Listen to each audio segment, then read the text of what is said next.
आज अपने छठे दिवस पर हम आपके साथ लेके आ गए हैं फिजिकल इक्विलिब्रियम का इंपॉर्टेंट टॉपिक। सर ये तो बहुत ही छोटा सा टॉपिक है, आप इसको डे 6 पे क्यों लेके आए हो भाई साहब? डे 6 पे मैं इसलिए लेके आया हूँ कि डे 6 पे मैंने कोशिश की है अपना प्लानर बनाते समय कि जो आपका छठा दिन है या जो भी आपको टेस्ट से जस्ट पहले वाला दिन है उस दिन वाला टॉपिक थोड़ा सा लाइट रखूँ। ये छोटा सा टॉपिक है, तीखी मिर्ची की तरह जल्दी से खत्म हो जाएगा और ताकि आप टेस्ट पर ज्यादा फोकस कर पाए। भाई साहब ये मत भूलिएगा कि आज ये जो वीडियो जा रही है उसकी डिस्क्रिप्शन में आपके टेस्ट का लिंक भी है, आप उस टेस्ट को वहां से अटेम्प्ट कर सकते हो दोस्त। और इस टेस्ट को अटेम्प्ट करने के बाद आप अपने स्कोर्स कैलकुलेट कर सकते हो। कल जो वीडियो आएगी उसके टेस्ट के सोल्यूशन की, वहां से आप अपने सारे डाउट्स को क्लियर कर सकते हो, अपने टेस्ट का स्कोर कैलकुलेट करो और जरा कमेंट करके बताना कि कितने कितने किसके मार्क्स आए और टेस्ट कैसा गया सबका। अच्छा, फिजिकल इक्विलिब्रियम जो है टॉपिक, वो मुश्किल से 5-10 मिनट का टॉपिक है, बहुत बड़ा कोई टॉपिक नहीं है, बहुत इससे कोई पीवाईक्यूज भी नहीं आते हैं। पर मुझे ये अंदेशा है क्योंकि बहुत सारे मतलब अब ऑलमोस्ट ऐसे के ऐसे सारे टॉपिक्स हो चुके हैं जिनको एनटीए अपने पीवाईक्यूज में कवर कर चुका है। तो अब वो अगर कुछ नई जगहों पर टैप इन करना चाहेगा तो फिजिकल इक्विलिब्रियम एक ऐसी नई चीज है जिस पर एनटीए ने बहुत क्वेश्चंस नहीं पूछे हैं। तो मेरे ख्याल से ये टॉपिक एक तीखी मिर्ची जैसा टॉपिक है। अगर इस पर क्वेश्चन आ गया तो बहुत कम लोग इसको कर पाएंगे, बहुत लोग इसको नेग्लेक्ट करके जाते हैं और मेरे ख्याल से इस टॉपिक को आपको नेग्लेक्ट करके नहीं जाना चाहिए, इंपॉर्टेंट हो सकता है आपके लिए। अगर हम बात करें इस टॉपिक में तो फिजिकल इक्विलिब्रियम का मतलब क्या होता है? जब भी किसी भी प्रोसेस में कोई फिजिकल स्टेट का केवल चेंज आ रहा हो, कोई केमिकल रिएक्शन नहीं हो रही हो और बाद में इक्विलिब्रियम एस्टैब्लिश हो रहा हो, इस तरह के इक्विलिब्रियम को हम बोलते हैं फिजिकल इक्विलिब्रियम। जहां पर कोई भी केमिकल रिएक्शन नहीं हो रही है, बस किस तरह का चेंज आ रहा है, फिजिकल चेंज, या फिर it is a change of phase या चेंज ऑफ स्टेट। तो उस तरह के इक्विलिब्रियम एस्टैब्लिश को हम क्या बोलेंगे भाई साहब? Physical equilibrium. For example fusion of ice, physical equilibrium. Evaporation of water, physical equilibrium. Dilution नहीं, डिसोल्यूशन ऑफ सॉल्ट्स, यानी कि हमने सॉल्ट को पानी में घोल दिया या किसी सॉल्वेंट में घोल दिया, वो भी क्या है? Physical equilibrium. इन सभी प्रोसेस में कोई केमिकल रिएक्शन नहीं घट रही है, बस स्टेट में चेंज आ रहा है, अवस्था में चेंज आ रहा है। अगर कोई चीज सॉलिड थी तो वो लिक्विड बन गई, कोई चीज लिक्विड थी तो वो वेपर बन गई। इस तरह के चेंजेस आ रहे हैं भाई, ठीक है? इस तरह के चेंजेस आ रहे हैं बस, ठीक है? अगर मैं आगे बढ़ूं और देखूं टाइप्स ऑफ फिजिकल इक्विलिब्रियम, तो 5 तरह के मेनली फिजिकल इक्विलिब्रियम हमें पढ़ने हैं। लिक्विड वेपर, सॉलिड लिक्विड, और कौन सा? सॉलिड वेपर, फिर सॉल्यूट सॉल्वेंट और गैस सॉल्वेंट इक्विलिब्रियम। इन 5 तरह के फिजिकल इक्विलिब्रियम को पढ़ लेने के बाद हमारा ये टॉपिक कंप्लीट हो जाएगा। अगर मैं बात करूं आपसे लिक्विड वेपर फिजिकल इक्विलिब्रियम की, तो लिक्विड वेपर फिजिकल इक्विलिब्रियम का मतलब है कि एक लिक्विड और एक वेपर एक साथ इक्विलिब्रियम पर कोएग्जिस्ट करेंगे। अब ये चीज बताओ कहां हो सकती है? ये चीज हो सकती है एट बॉइलिंग टेम्परेचर या फिर boiling point, at boiling point. और ये बॉइलिंग पॉइंट होता क्या है? बॉइलिंग पॉइंट वो टेम्परेचर होता है जहां पर किसी भी सब्सटेंस की लिक्विड स्टेट और वेपर स्टेट एक साथ कोएग्जिस्ट करती हैं at any specified pressure. At any specified pressure, वो टेम्परेचर जहां पर किसी सब्सटेंस की लिक्विड और वेपर स्टेट एक साथ कोएग्जिस्ट करती है, उनको हम बोलते हैं बॉइलिंग पॉइंट। या फिर बॉइलिंग पॉइंट को और क्या बोला जाता है? बॉइलिंग पॉइंट की एक और डेफिनेशन होती है बेस्ड ऑन वेपर प्रेशर, जहां पर यह बोला जाता है कि किसी भी सोल्यूशन का boiling point is equal to the temperature at which the vapour pressure of the solution becomes equal to the external atmospheric pressure. जिस भी टेम्परेचर पर उस सोल्यूशन का vapour pressure external atmospheric pressure के बराबर आ जाए, उस टेम्परेचर को हम बोलते हैं boiling point of the solution. तो यहां पर अगर मैं एक कंडीशन ले लूं कि H2O लिक्विड है, यानी कि हमारा पानी है, ये पानी H2O वेपर यानी कि स्टीम के साथ कोएग्जिस्ट कर रहा है, इक्विलिब्रियम पर एग्जिस्ट कर रहा है। यानी कि हमने एक क्लोज्ड कंटेनर ले लिया भाई साहब। इक्विलिब्रियम जैसा कि आपको पता हो क्लोज्ड कंटेनर्स में एस्टैब्लिश किया जाता है। तो हमने एक क्लोज्ड कंटेनर ले लिया, हमने ले लिया है भाई साहब पानी, और इस पानी को हम इस एक तरह के टेम्परेचर पर ले गए हैं जहां पर वेपर्स भी एग्जिस्ट कर रही हैं भाई साहब। अच्छा, वेपर्स भी एग्जिस्ट कर रही हैं। अब सुनना मेरी बात। ये जो पानी है ये इस लिक्विड के साथ एग्जिस्ट कर रहा है, कोएग्जिस्ट कर रहा है भाई साहब, प्रॉपर, मजेदार। इसी को हम बोलते हैं लिक्विड वेपर इक्विलिब्रिया। पानी है अपनी लिक्विड स्टेट में और ये पानी है अपनी वेपर स्टेट में, ये दोनों कोएग्जिस्ट कर रहे हैं किसी भी टेम्परेचर पर। This is called liquid vapour equilibrium. बस यही है और कुछ नहीं है। अच्छा, अगर मैं बात करूं लिक्विड सॉलिड इक्विलिब्रिया की, तो ये जो लिक्विड सॉलिड इक्विलिब्रिया है भाई साहब, ये मेल्टिंग पॉइंट पर एग्जिस्ट करता है। अब ये है क्या, सबसे पहली बात, लिक्विड सॉलिड इक्विलिब्रिया का मतलब है कि किसी भी सब्सटेंस का लिक्विड स्टेट और सॉलिड स्टेट को एग्जिस्ट करे एट एनी स्पेसिफाइड प्रेशर। ठीक है, बस इतनी सी बात है कि किसी स्पेसिफाइड प्रेशर पर लिक्विड स्टेट और सॉलिड स्टेट किसी सब्सटेंस का कोएग्जिस्ट करने लगे। और इसीलिए मेल्टिंग पॉइंट की भी डेफिनेशन ये दी जाती है कि वो टेम्परेचर जहां पर किसी भी एक पर्टिकुलर अमाउंट ऑफ प्रेशर पे एक सब्सटेंस की लिक्विड स्टेट और सॉलिड स्टेट आपस में कोएग्जिस्ट करें, उस पॉइंट को हम बोलते हैं, उस टेम्परेचर को बोलते हैं मेल्टिंग पॉइंट।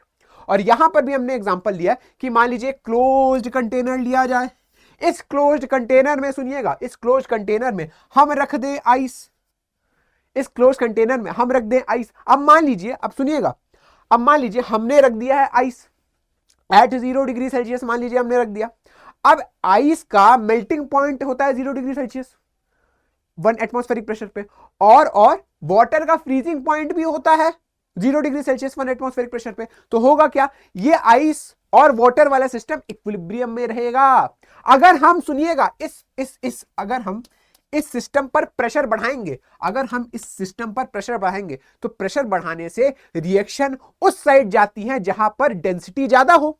और सुनिएगा, डेंसिटी कहां पर ज्यादा है, डेंसिटी सॉलिड यानी कि H2O सॉलिड यानी कि आइस की ज्यादा होती है, वाटर की ज्यादा होती है। सर्वविदित है, सब लोग बचपन से ये पढ़ते आ रहे हैं कि वाटर की डेंसिटी ज्यादा होती है, जो आइस होता है वो वाटर की सरफेस पर फ्लोट करने लगता है, इसलिए इसकी डेंसिटी ज्यादा है। अब ये मैं कैसे लिखूं, पर इसको ऐसे लिख सकता है, density of H2O liquid is greater than density of H2O solid. तो अगर इसकी डेंसिटी ज्यादा है और हम प्रेशर बढ़ा रहे हैं इस रिएक्शन, मतलब ये रिएक्शन तो नहीं है, इस प्रोसेस में हम प्रेशर बढ़ा रहे हैं इस सिस्टम पर, तो क्या होगा, इस आइस के पिघलने पर पानी बनेगा। जैसे जैसे हम प्रेशर बढ़ाएंगे पानी बनता जाएगा। और अगर हम इस सिस्टम पर प्रेशर घटाएंगे, अगर हम घटाने लगे, तो और आइस का फॉर्मेशन होने लगेगा भाई साहब। ठीक है, कोई समस्या? अच्छा, ये है हमारा सॉलिड लिक्विड इक्विलिब्रिया। अगर मैं आगे बात करूं और देखूं सॉलिड वेपर इक्विलिब्रिया। अब जैसा कि आपको पता हो, एक प्रोसेस होती है जिसका नाम होता है सब्लिमेशन। सब्लिमेशन में क्या होता है भाई साहब, कोई भी हम सॉलिड लेते हैं वो डायरेक्टली अपने वेपर्स में कन्वर्ट हो जाता है एक पर्टिकुलर टेम्परेचर पर हीट अप करने के बाद। वही प्रोसेस हमारा जो सब्लिमेशन है वो इस इक्विलिब्रिया में हो रहा होता है। यानी कि हम कोई सॉलिड ले रहे हैं, वो अपने वेपर्स में कन्वर्ट हो जा रहा है कुछ देर रखने के बाद। फॉर एग्जांपल, अगर हमने एक क्लोज्ड कंटेनर में I2 रख दिया, I2 सॉलिड रख दिया, तो कुछ देर बाद आप देखोगे, वहां क्लोज्ड कंटेनर में वॉयलेट वेपर्स आपको दिखाई देंगी। और जैसे जैसे टाइम बीतेगा, वो जो वॉयलेट कलर है वो इंटेंसिफाई होता जाएगा। एक पर्टिकुलर टाइम ऐसा आ जाएगा जहां पर वो जो कलर इंटेंसिफिकेशन हो रहा था, वो कलर इंटेंसिटी अब चेंज नहीं हो रही है, वो कलर इंटेंसिटी कांस्टेंट हो गई है। और अब आपको समझ जाना चाहिए कि इक्विलिब्रियम एस्टैब्लिश हो गया है I2 सॉलिड और I2 वेपर्स के बीच में। और इसी तरह के इक्विलिब्रियम को हम बोलते हैं solid vapour equilibrium. For example, camphor यानी कि जो कपूर हम यूज करते हैं अपने पूजा घरों में, वो भी इसका एक बहुत शानदार एग्जांपल है कि कपूर को जब हम जलाते हैं तो वो सीधे के सीधे वेपर्स में कन्वर्ट होता है भाई साहब। NH4Cl भी इसका बहुत, अमोनियम क्लोराइड भी इसका बहुत तगड़ा एग्जांपल है कि अमोनियम क्लोराइड भी सीधे के सीधे हीट करने पर इक्विलिब्रियम में वेपर्स में कन्वर्ट हो जाता है भाई साहब। ठीक है, और इस तरह के इक्विलिब्रियम को हम सॉलिड वेपर इक्विलिब्रियम बोलते हैं। अगर मैं आगे बात करूं आपसे और देखूं सॉल्यूट सॉल्वेंट इक्विलिब्रियम, तो यहां पर जिस रेट से सॉलिड लिक्विड में घुल रहा होता है, उसी रेट से सुनना, सॉल्यूशन में से वो सॉलिड वापस क्रिस्टलाइज हो रहा होता है। जिस रेट से, सुनिएगा, यहां पर इक्विलिब्रियम कब एस्टैब्लिश होगा, यहां पर इक्विलिब्रियम तब एस्टैब्लिश होगा जब जिस रेट से कोई सॉल्यूट सॉल्वेंट में घुल रहा हो, उसी रेट से वो सॉल्यूट वापस क्रिस्टलाइज होने लगे सॉल्यूशन से। यानी कि अगर NaI सॉलिड घुल रहा है पानी में, और Na plus aqueous I minus aqueous बना लिया, तो वापस वो जब क्रिस्टलाइज होने लगेगा एट द सेम रेट, तब इनके बीच इक्विलिब्रियम एस्टैब्लिश हो जाएगा और यही होगा सॉल्यूट सॉल्वेंट इक्विलिब्रिया। जबकि अगर मैं बात करूं गैस प्लस सॉल्वेंट इक्विलिब्रिया, तो ये ज्यादा इंपॉर्टेंट चीज है और इसके प्रैक्टिकल एप्लीकेशन भी ज्यादा है। ये इक्विलिब्रिया कब एस्टैब्लिश होता है, ये इक्विलिब्रिया तब एस्टैब्लिश होता है जब rate of gas molecules entering the solvent is equal to rate of gas molecules escaping the solvent. जिस रेट से गैस मॉलिक्यूल सॉल्वेंट में एंटर करेंगी, उसी रेट से जब गैस मॉलिक्यूल सॉल्वेंट से बाहर निकलेंगी, एस्केप करेंगी, तब हम बोलेंगे कि यहां पर एक इक्विलिब्रियम एस्टेब्लिश हो गया है। किसके किसके बीच में? गैस के बीच में और सॉल्वेंट के बीच में, और इसी को हम बोलेंगे gas plus solvent equilibria. For example, जब हम अपने सॉफ्ट ड्रिंक्स में, अपने पेप्सी कोला में देखते हैं डिसॉल्व्ड CO2 प्रेजेंट होती है वहां पर, वो अगर हम जब बॉटल झटके से खोलते हैं तो शेक करके आप देखते ही होंगे किस तरह से बॉटल आपकी बिहेव करती है, तो वहां पर CO2 हमारी निकल रही होती है। वो इक्विलिब्रियम था, पर उस इक्विलिब्रियम को हमने डिस्टर्ब कर दिया, तब वो CO2 अचानक से निकलने लगी। सिमिलर वे में वाटर के अंदर डिसॉल्व्ड ऑक्सीजन रहती है, वो इक्विलिब्रियम एस्टैब्लिश रहता है हमेशा, इसीलिए हमारी जो एक्वेटिक लाइफ है वो जिंदा रहती है भाई साहब। ठीक है, तो ये हो गया हमारा गैस सॉल्वेंट इक्विलिब्रिया, और इस तरह हमने सारे के सारे टाइप्स ऑफ इक्विलिब्रियम खत्म कर लिए हैं। अगर मैं आगे आपसे बात करूं क्वेश्चंस की, तो the number of correct statements involving equilibria in physical processes from the following is, यानी कि फिजिकल प्रोसेस में किस तरह के इक्विलिब्रियम एस्टैब्लिश हो रहे हैं उनके बारे में हमें करेक्ट स्टेटमेंट्स बताने हैं।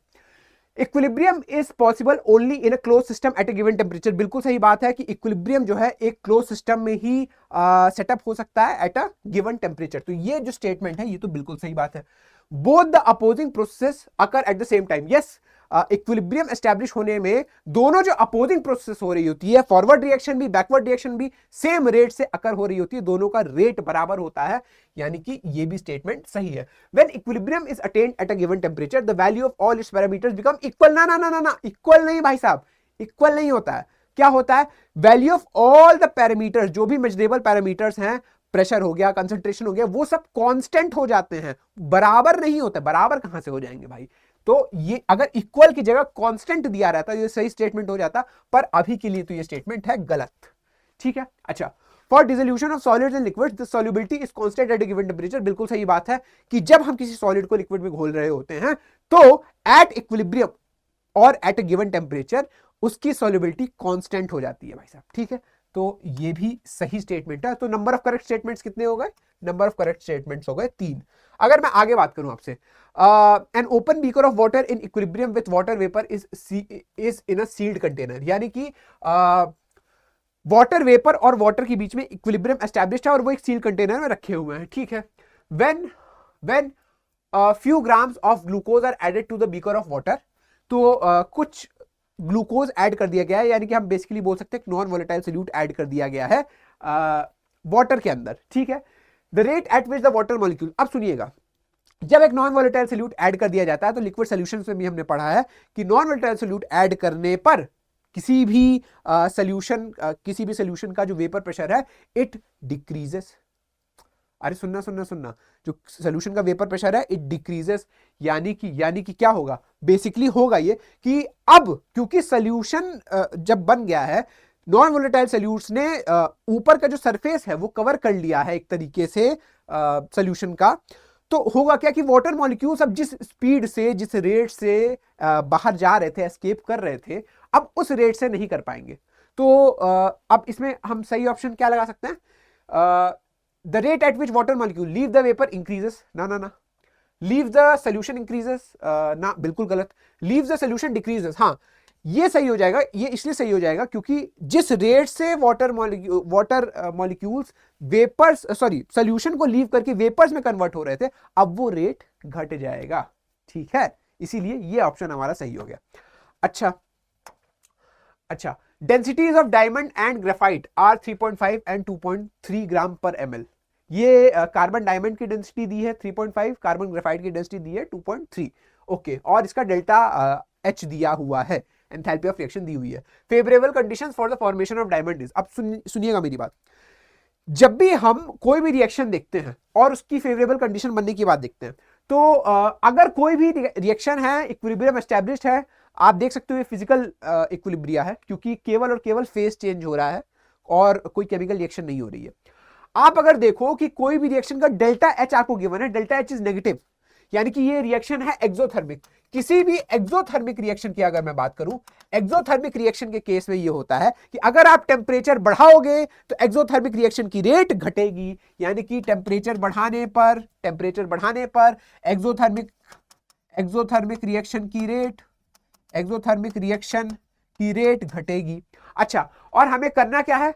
Favourable conditions for the formation of diamond, यानी कि डायमंड हमें बनाना है, डायमंड बनाना है यानी कि रिएक्शन को बैकवर्ड ले जाना है, रिएक्शन को बैकवर्ड ले जाना है यानी कि जब हम टेम्परेचर बढ़ाएंगे तो रिएक्शन बैकवर्ड जाएगी, यानी कि डायमंड का फॉर्मेशन कहां पर फेवरेबल होगा, हाई टेम्परेचर पे फेवरेबल होगा, क्योंकि एक्सोथर्मिक रिएक्शन है। एक्सोथर्मिक रिएक्शन है तो जब टेम्परेचर बढ़ाएंगे रिएक्शन बैकवर्ड जाएगी। एंडोथर्मिक रिएक्शन होती तो जब टेम्परेचर बढ़ाते रिएक्शन फॉरवर्ड जाती। ठीक है, तो एक्सोथर्मिक रिएक्शन है, इसीलिए टेम्परेचर बढ़ाने पर डायमंड का फॉर्मेशन फेवरेबल होगा। अच्छा ठीक है, तो लो टेम्परेचर वाले तो सब कट गए, लो टेम्परेचर गया, यहां से भी लो टेम्परेचर गया। अच्छा अब प्रेशर देख लेते हैं, सुनिएगा मेरी बात। जैसा कि मैं आपको बता रहा था कि जब हम किसी इक्विलिब्रियम वाले सिस्टम में प्रेशर बढ़ाते हैं तो वो जो इक्विलिब्रियम वाला सिस्टम है वो मोर डेंसर सिस्टम की तरफ बढ़ता है, मोर डेंसर सब्सटेंस की तरफ बढ़ता है। जब हम यहां पर प्रेशर को बढ़ाएंगे, जब हम यहां पर प्रेशर को बढ़ाएंगे तो ज्यादा डेंसर कौन है, ज्यादा डेंसर है डायमंड, क्योंकि इसकी डेंसिटी देख लीजिए 3.5 ग्राम पर ml, तो ये ज्यादा डेंसर वाले सिस्टम की तरफ बढ़ेगा। और प्रेशर बढ़ाने का क्या मतलब है, हाइयर प्रेशर।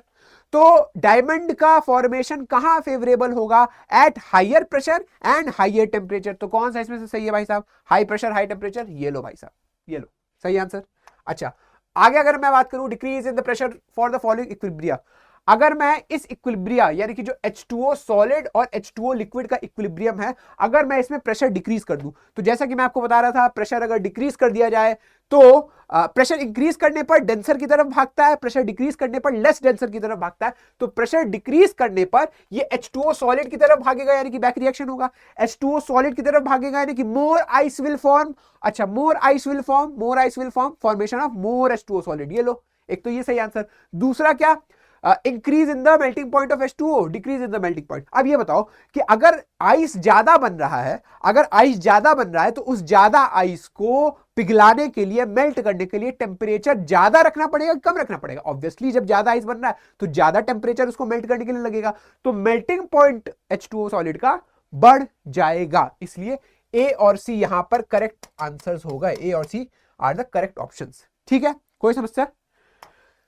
इसी के साथ आज का हमारा टॉपिक खत्म होता है, छोटा सा चुन्नू सा टॉपिक था और इस हफ्ते के आपके सारे टॉपिक्स खत्म हो चुके हैं। उम्मीद करता हूं कि आप बहुत ऑनेस्टली अच्छे से आप जो टेस्ट डिस्क्रिप्शन में दिया गया है आप टेस्ट को अच्छे से देंगे और ऑनेस्टली अपने अपने मार्क्स कमेंट करेंगे। कल इसका वीडियो सॉल्यूशन टेस्ट का आ जाएगा, तो उम्मीद करता हूं आपको आज का लेक्चर पसंद आया होगा। अगर इसी तरह आपको हमारा कंटेंट पसंद आ रहा है तो जल्दी से इस सेशन को लाइक कर दीजिए, अपने दोस्तों यारों में शेयर कर दीजिए और जे इन्फिनिटी बाय अनअकैडमी को सब्सक्राइब कर लीजिए। मैं गौरव सर भैया तब तक आपसे मिलता हूं किसी अगले वीडियो अगले सेशन में, तब तक के लिए धन्यवाद, शुभ रात्रि, शब्बा खैर, good night, tata bye bye.